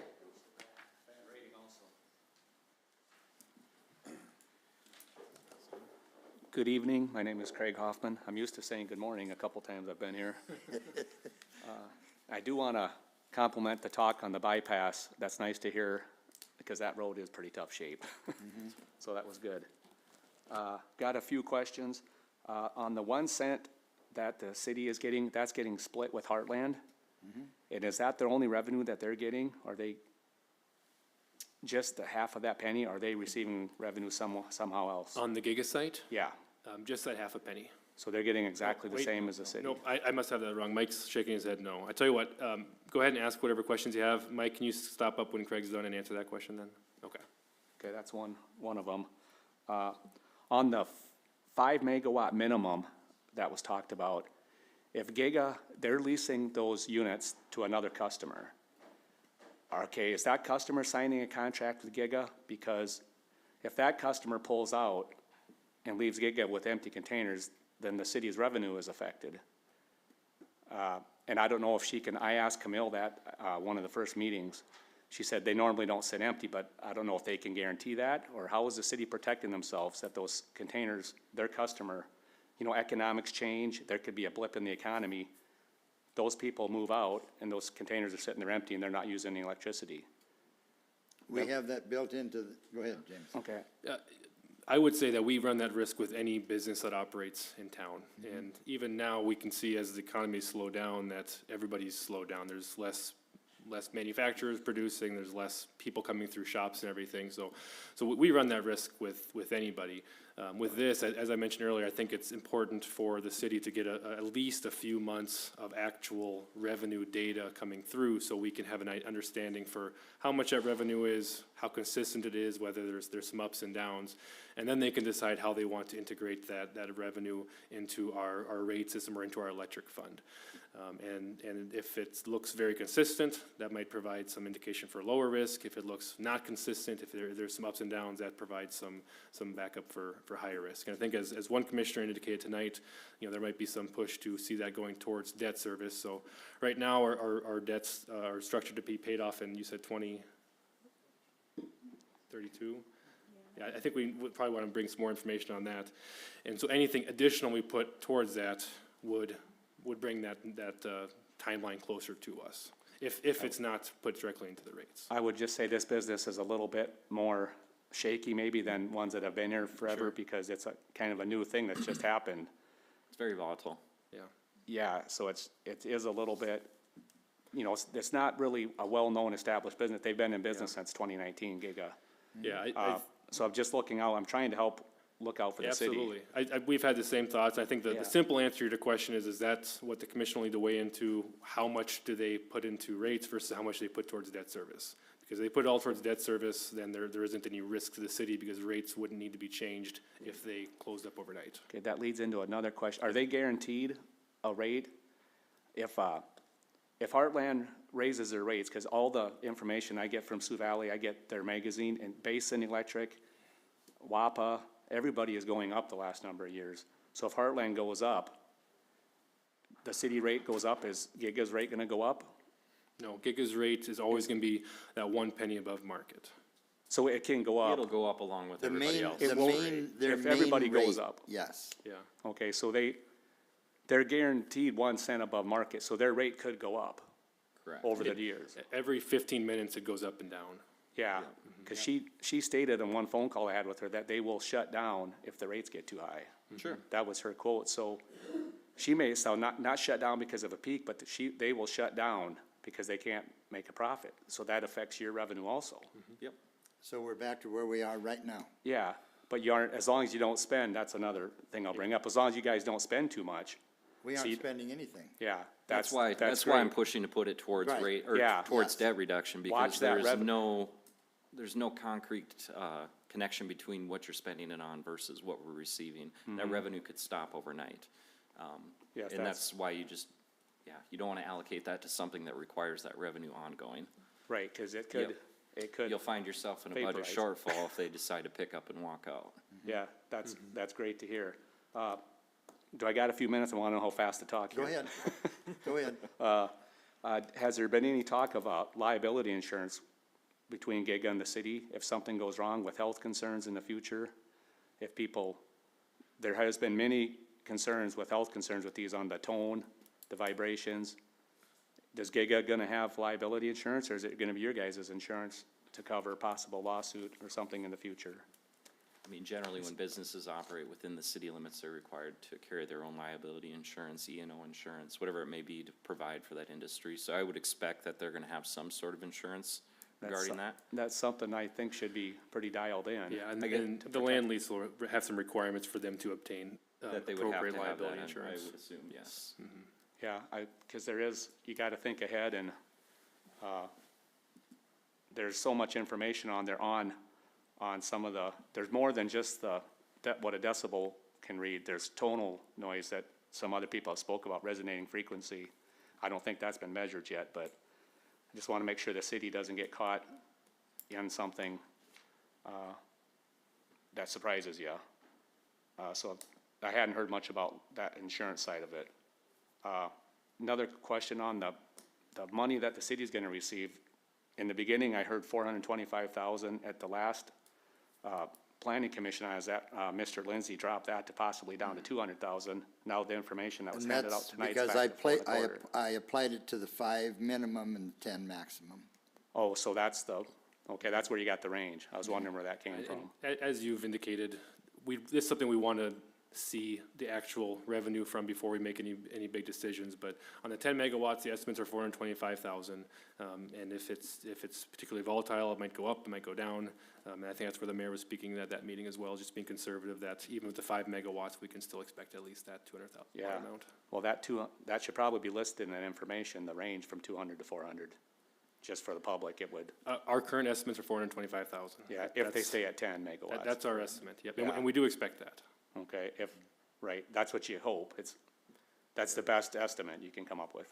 That's Well, it's that's kind of what we like got, my yeah. utility bill. My utility bill is not the same exactly every month either. And that's because, when it's cold and the heater is on. When it's hot, the air conditioner's on. When it's just nice outside, everything's turned off. It's as cheap as And you so can- that's also why the city also pays a demand charge. Because the power is produced in that 24 hours a day at a constant rate. And so that when we go over and flip the switch, it's there.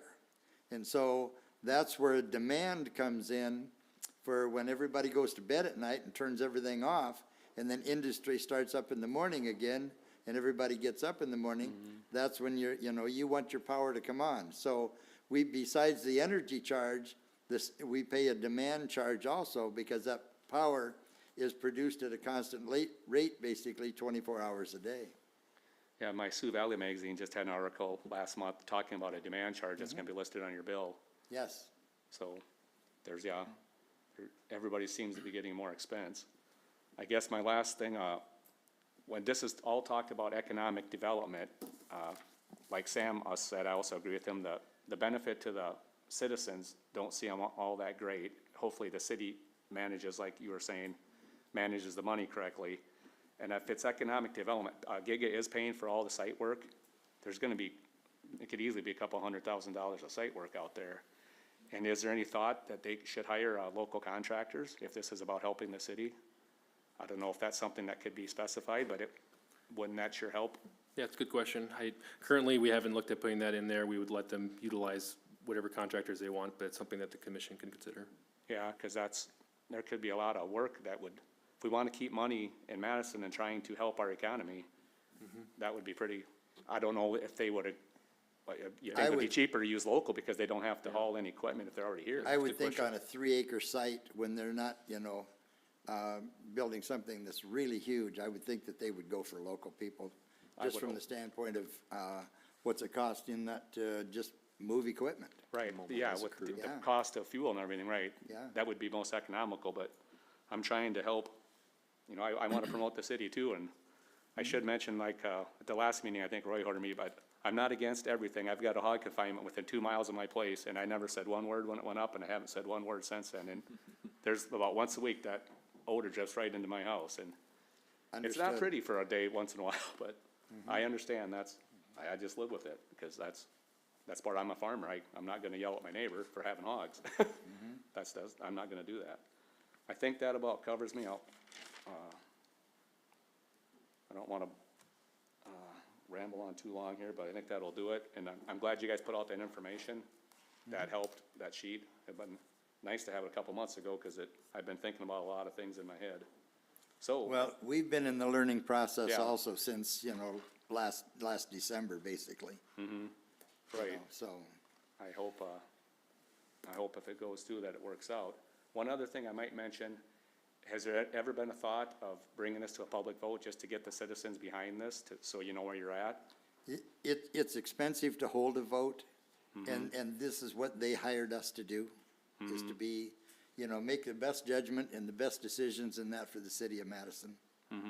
So, would I support taking it to a vote of the people? No, because not a lot of people in that will spend the time like you have and some of the others in this room to learn the information and follow it. They will listen to what Uncle Harry's neighbor told him from last week's coffee. But if the people decide that is the citizens' option, if they decide, it could be petitioned to a public vote, couldn't it? I believe that based off of the conditional use in the Board of Adjustment action, there could be a petition, but the deadline for that would be coming up very soon. I think I've heard it's somewhere when the building permit is issued. That's just a thought that I've heard a little talk about, just so the citizens, it would just bring it to a public vote and the people would have a say. I think the people have had quite a bit to say, because we've held more public meetings on this than most of the things that come before us. And so I think anyone who's had questions or comments in that, I have had the opportunities in that to address the commission. And again, we won't be doing any action in that for another 2 weeks. And so there is a form out there, and that the people in that can make comments, and that they can also, call into the city hall and talk with Jameson or myself, and get their questions answered. And I think the best thing is what we've been doing, educating the public on what it is and how it's going to be a benefit to the city, and covering all of our bases in that from the standpoint of concerns and liability and all the risks and that have been brought before us as questions. Yeah, I'm glad to hear some of the things that you have put in writing. That is good. Yeah, it's just something that people may think about. I don't know. Understood. Yep. All right, thank you very Again, much. thank you for being here. Thanks, Craig. Greg. Mr. Mayor, before we move on, I guess there was a question that maybe Mike Malone from Heartland can answer. So Yes. Craig was asking, Mike, if Heartland makes revenue off of this project other than the usage fee that is paid on the fair question. energy fee. Sure, again, Mike Malone, CFO, Heartland Energy. Again, Heartland hasn't had a rate increase since 2017, not forecasting one in 2027, 2028, 29. We aren't using this revenue either to stabilize rates. Our rates are stable regardless of the revenue coming in, just to be clear, as you guys are talking about rate stability at your end. There is additional charge that Heartland will be billing the city, which we passed on to Giga Energy. Jameson, in your presentation, you talked about the facility getting down to like 3%, I think. That 3% on that bill, or it will be assessed a demand charge. So in addition to the energy, we're gonna charge Okay. that demand to that 3%. So those two components Those of two the components. LLER we mentioned, the energy and then the demand based on that most recent interruptibility test would be the two ways that Heartland receives revenue from this project. Correct. Okay. Does that answer your question, Greg? Yes. Okay. Thanks, Mike. Thanks, Mike. And speaking of mics,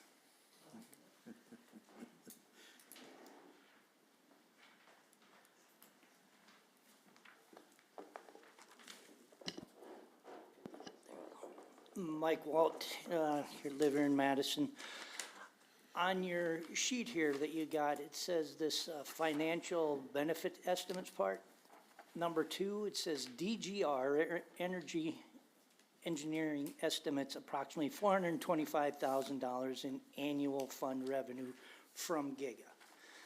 So then, under the LLER information, it says that it's going to be a usage payment of 1 cent above market cost at the time of usage, split evenly between the city of Madison and Heartland Energy.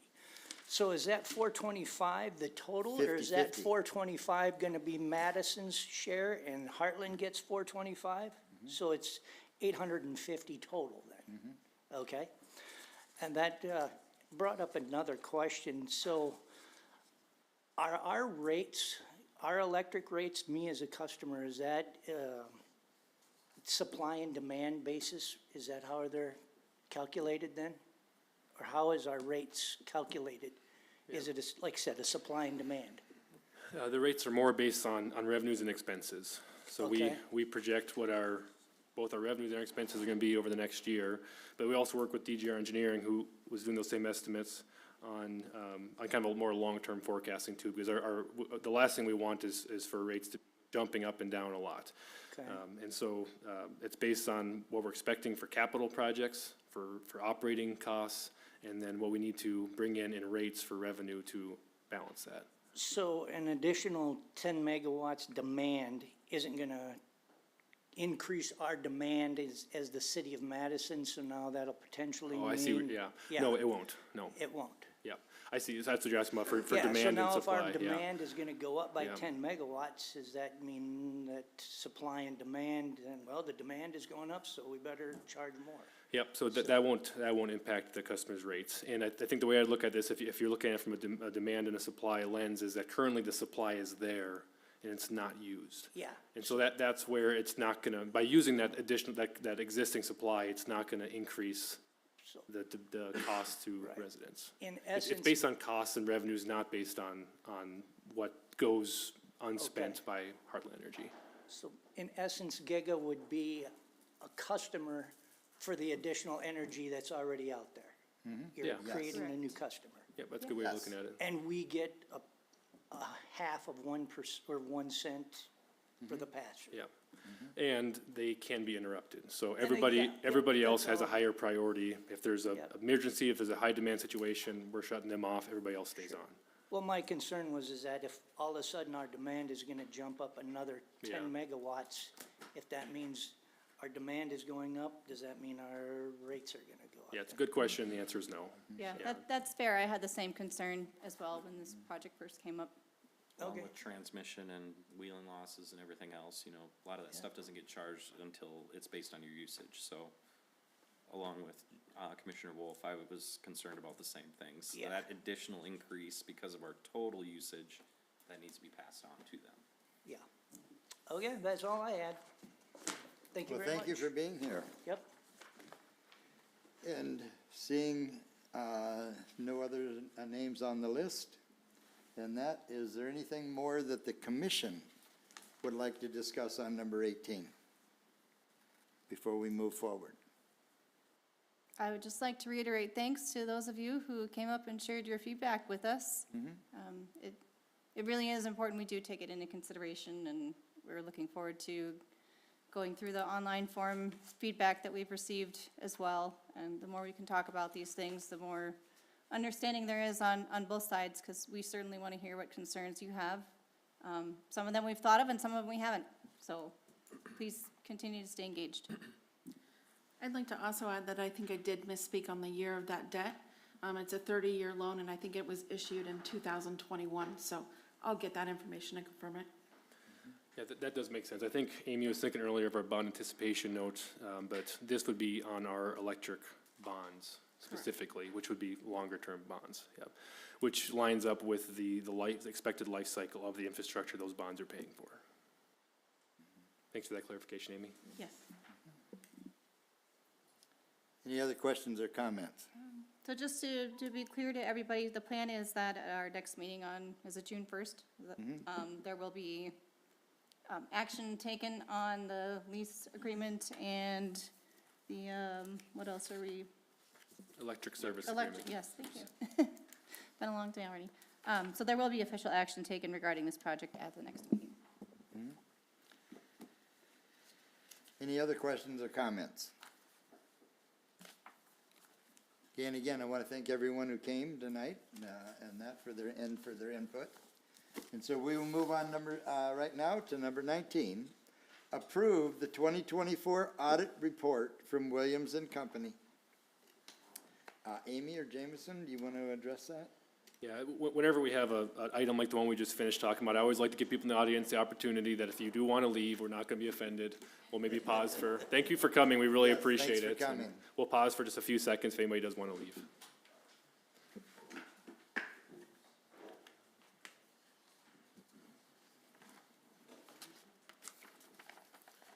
Okay. Hey, we've still got a good group here. I'm glad to see people are interested in other city business too. Well, thanks for coming. So this is the approval of the 2024 audit report. Mayor and Commissioners, you'll remember the last meeting, we had Williams and Company present to present the findings of the report as well as answer any questions. And so this is the approval. That was just a presentation discussion. We now are ready for that approval. And so I won't recap everything that Williams had covered, but I will make two notes, and these are two areas that we'll either try to improve on or we'll continue to monitor. The first is that some of the statements are marked as qualified, and that's as a result from how the other post-employment benefits, or OPEB, are handled. Williams emphasized that they had no concerns with how we would handle those things, but in their audit standards, they believe that an OPEB audit is necessary to avoid that qualification, although I think there's question on whether the expense of that audit would really be worth the benefit we get out of that. The expenses that we have in OPEB are quite minor. Amy, anything to add on that? No, and I did confirm with Kristen for the next year in audit cycle, we only have one employee on the OPEB, so I'm not sure either that it would be a justified cost.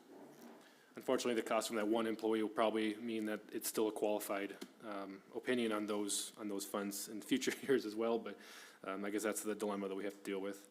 And then the second item of note is that there was a material finding related to over expenditure of funds from the 2024 budget. So we did pass the supplemental appropriations in that fiscal year, but we didn't have the exact financials finished from the 23 audit, so that supplemental appropriations was insufficient to cover those expenditures. As you know, governmental entities are required to pass supplemental appropriations before the expenses occur. And so that was tied to that. So that is something that we will monitor more closely, and once we are caught up on audits, we'll be able to have more timely changes on the supplemental appropriations. I know Commissioner Dibdell asked last time, is that gonna be a factor for 2025? And I honestly hadn't thought about that when you asked that, and so we certainly hope not. But the 25 audit is going to be starting by the end of the month, and I believe Amy will mention that later in her reports. So, Amy, anything else to mention on the 24 audit approval? Nope, those were the two things. Okay, well, I just want to give a big thanks to Amy and her staff. They have done many audits in a short amount of time. They're catching up, and they're working very hard, and so we want to definitely give them some thanks for the hard work that they put into it. Thank you. Yeah, I want to reiterate that it's been an incredible amount of work that you and your staff have put into this, and unfortunately, no rest for the weary, as you're going to have to be getting started on the next one already. But we, as the commission, definitely appreciate the work that you put into it, and even though the public doesn't necessarily understand what an audit means, I think it's also very important to demonstrate to the public that we are doing our due diligence there. So, thank you very much. Thank you. Other questions or comments? I would make a motion to approve the 2024 audit report from Williams and Company. Second. We have a motion and a second. All those in favor, signify by saying aye. Aye. Those opposed, same sign. Motion carries. Number 20, award bid number 990 to the Green Substation Distribution Feeder Exits. Jameson or Ryan? Thank you, Mr. Mayor. So for this bid award, we had 4 bidders, ranging from a low bid of $178,926.91 to a high bid of about $229,000. That low bid was from Engelstad Electric of Watertown, and DGR had a letter in the general agenda packet that you can review that recommended award. The engineer's estimate was $210,000, so that low bid of about $179,000 was under that low bid, or under the estimate, excuse me. Questions or comments? And this was not missed in the green sub Correct. construction. This is part of the process, right? Yep, this is part of the process for, Mike, the utility director, could probably answer this better than me, but some of these substation projects, there's different components, and it's beneficial to the city to bid those out separately, and this is one of those components we are moving forward on. So it was part of our estimate Correct. for the complete project. This is planned. Is that portion within budget of that estimate? Yeah, the engineer's estimate was 210, and we had budgeted accordingly for that as well. This is under that amount. Other questions? If no other questions, do we have a motion? I'll make a motion to award bid number 990 Green Substation Distribution Feeder Exits Two. to Engelstad Electric. Engelstad Electric in the amount of $178,926.91. Second. We have a motion and a second. All those in favor, signify by saying aye. Aye. Those opposed, same sign. Motion carries. May 2026 finance updates. Jameson, you want to take that one? Amy? You might need some water. A couple quick notes for our finance update this month. The 2024 audit and conclusion report have been finalized and distributed to elected officials. It has also been submitted to the clearinghouse, so everything is finally complete with the 2024 audit. The engagement for the 2025 audit begins today with on-site field work scheduled for the week of June 22nd. And this marks the city's 4th audit started within the last 2 years. This update covers year-to-date activity through April of 2026, which is 33% of the fiscal year. Our cash on hand and general cash is $12.04 million. Investments, $2.71 million. Checking, $6.4 million. Money market, $574,000. Certificate, $781,000. Our electric construction account is at $1.58 million, and restricted cash of $643,000.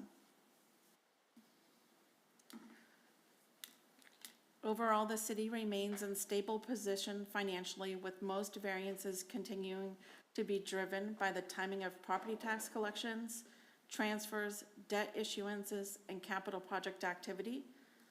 General fund revenues are ahead of projections primarily because transfers were completed early this year, while property tax and sales tax revenues remain slightly behind timing projections. Expenses across most funds remain below budget due to minimal capital project activity. Utility funds continue to perform generally within expectations.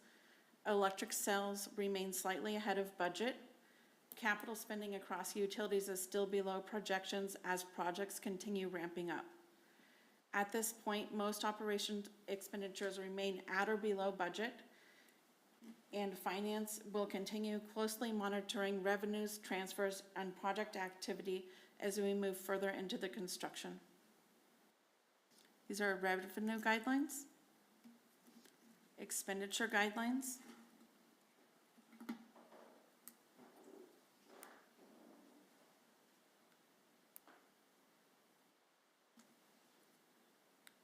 profit and loss for April.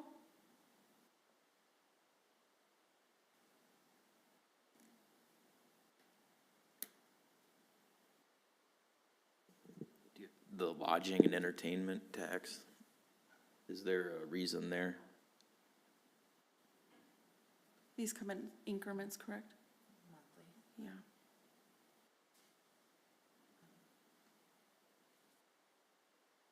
I could look into that further.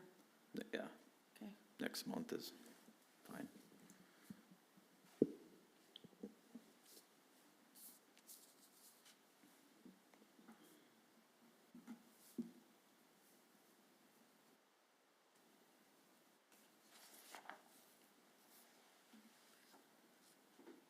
Year-to-date profit and loss.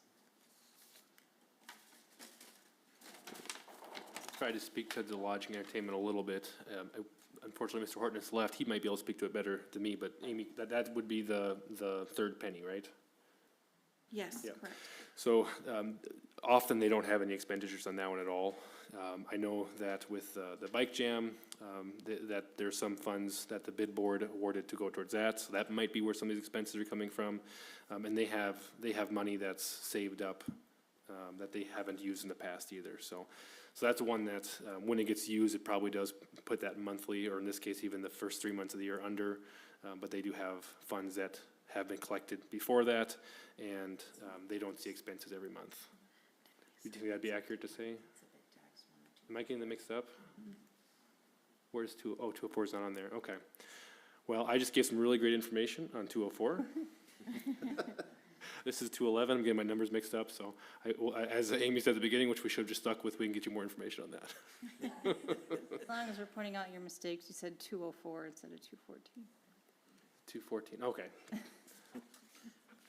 I think I've talked enough, I'm just gonna stop right there. Yeah, 214, thank you. Sales tax wasn't out as, did you look to, or later today, Jameson? Still not out? Yeah, They okay. switched the date from the 15th to the 20th, so now it's Oh. actually gonna be coming out the 20th from now on. Okay.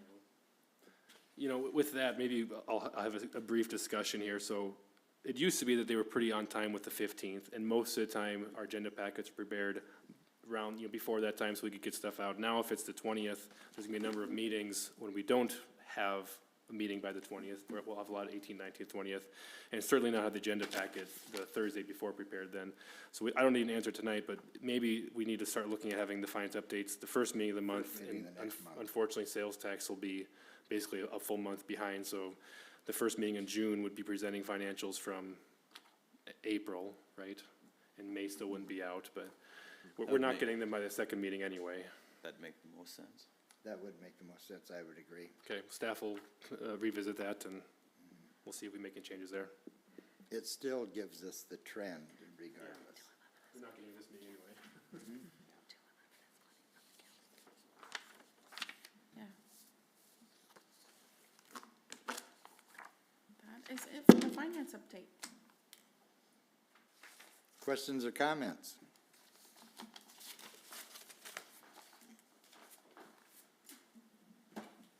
Okay, seeing none, seeing no additional public comment, under announcements. Do we have another? One more. Yes.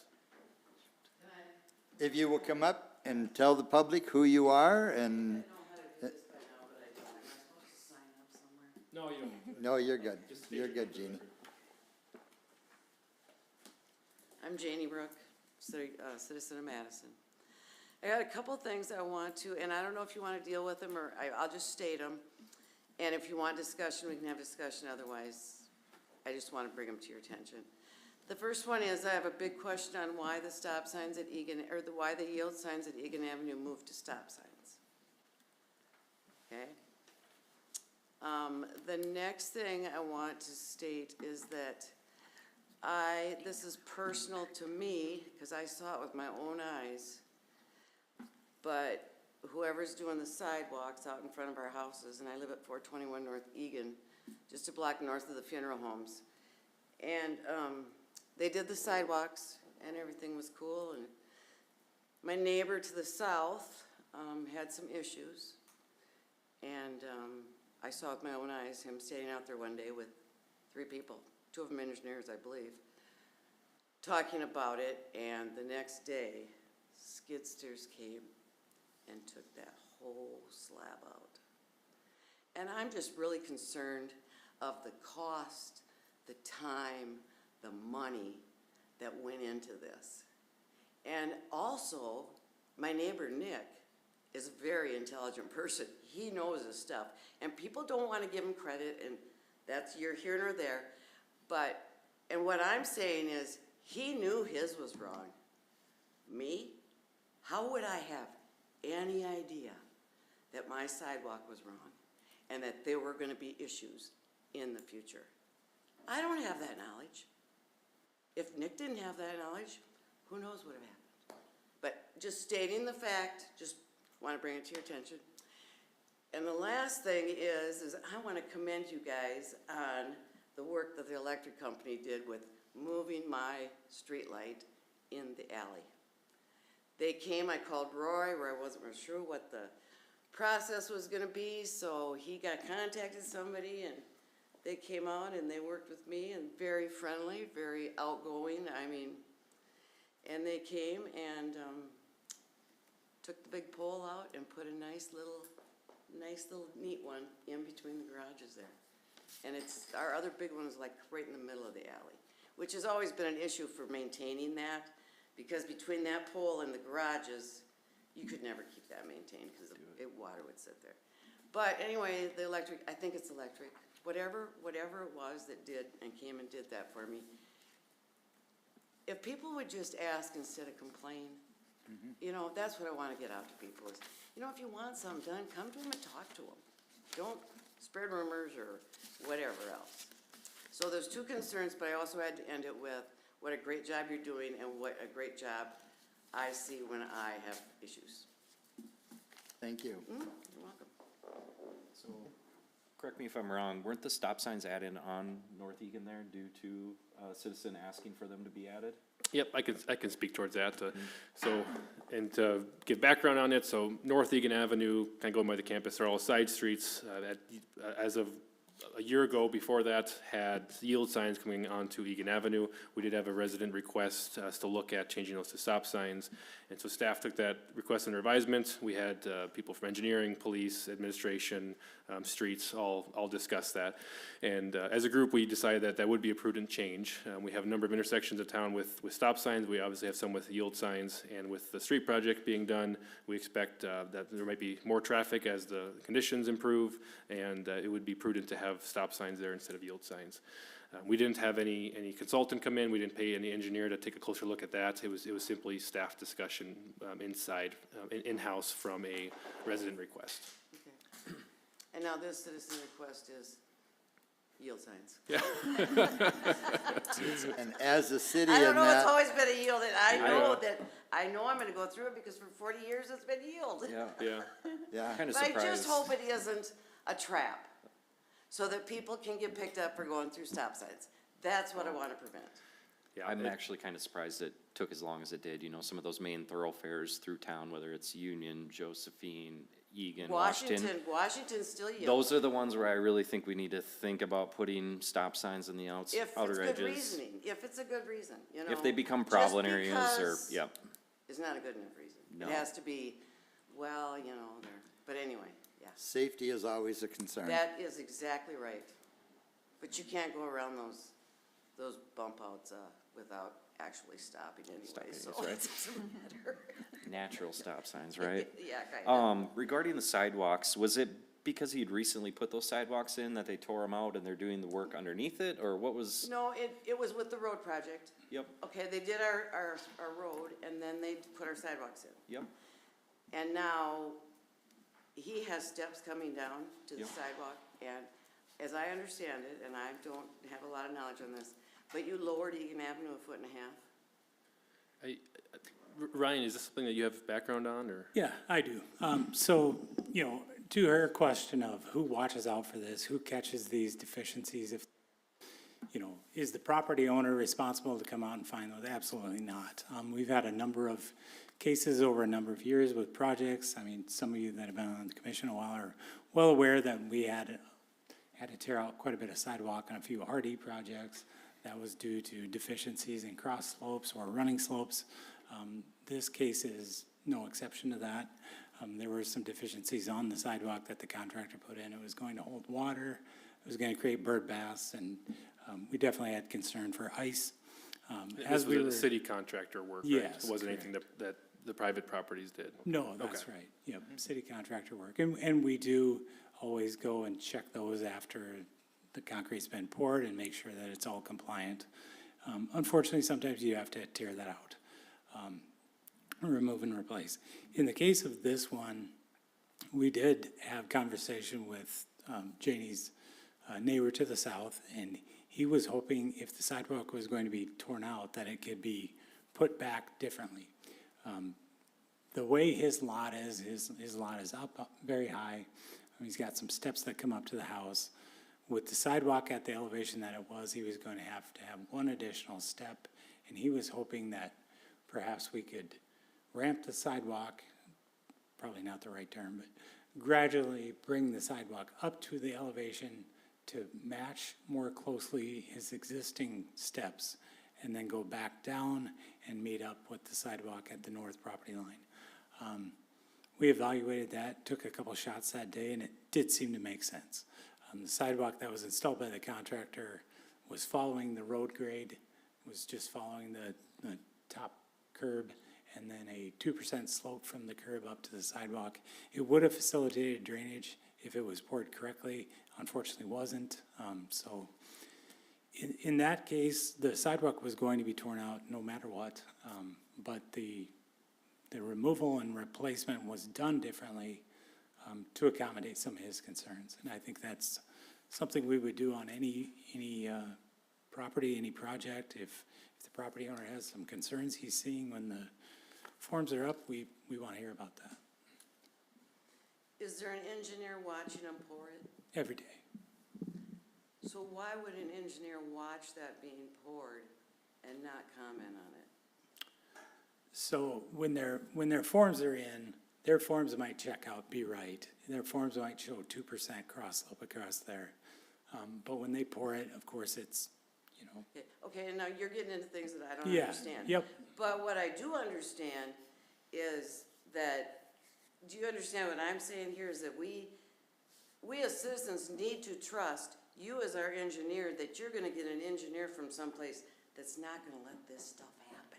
yeah, and that's precisely why you're seeing it torn out, is Okay. we're not going to allow deficient sidewalk that doesn't meet ADA compliance Right, to thank stay. you. But I saw it, you know, yeah, anyway. Ryan, The just, Not here to argue, contractor is just liable here to for state the. facts. Yeah, yeah. It's not the city that is paying for that work to be redone, it's the contractor. It's the that's liable. Yeah, and if we elect to take out additional sidewalk to accommodate a driveway or something like that, there might be changes to the plan. They might show 20 feet of sidewalk, and if we need to remedy a problem and take out additional, that's not on the contractor. But any mistakes he makes, he's liable for. and there is a balance there, because Obviously, we don't want any contractor to get going too far and have long stretches of mistakes. We want to catch them as soon as possible. But we also want to trust them to do the work that we hired them to do and that they need to be professionals in doing too. So there's a balance between trying not to micromanage and look over their shoulder too much while also keeping a close eye on it so that things don't get too far and not meeting those city standards. It's a dilemma. I have the solution, if everybody just do the job they're supposed to do. Yeah. I like that solution. I like that solution, yeah.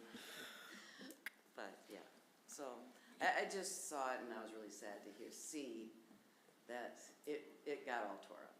I mean, they had just stacks of it, I'm like, That would be a concern of a lot of people paying taxes. Thank you, Jeannie. Thank You you. bet, Thank you're you. welcome. Is there anyone else that wants to speak during public comment? Well, thank you for being here.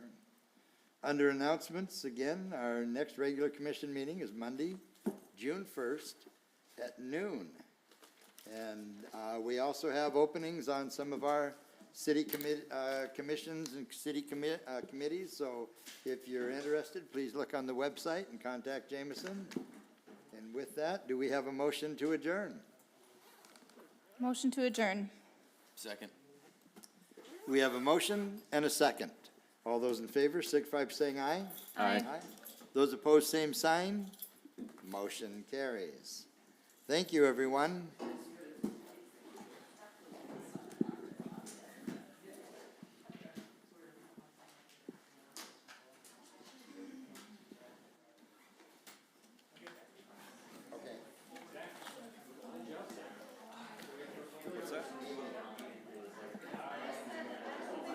Do you want me to hit this one?